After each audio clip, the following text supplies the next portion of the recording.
Grabe si Meta ba? Ang bait niya ngayon sa akin. Binigyan niya ako ng isang buwan na free sa Meta Verified o yung tinatawag na rin yung blue badge. Siyempre, dahil nga natuwa ako, dahil makakasave na ako ng isang buwan na bayad, nataranta ako at na-claim ko kaagad na hindi ko man lang na-screenshot. Siyempre, baka bawiin pa niya eh, di ba? Kaya claim ko na kaagad.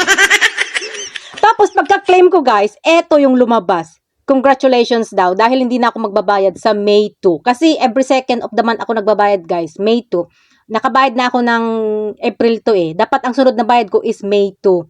O di ba? Nakalibre na ako ng isang buwan.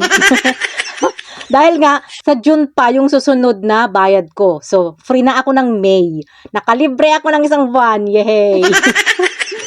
Kasi syempre guys, 800 plus pa namang na yung binabayaran ko buwan-buwan. 800 plus sa peso yung monthly ko sa Meta Verified. Kaya yung next billing ko na is June 2. Wow naman. Salamat Meta. Ang bait-bait mo din pala minsan.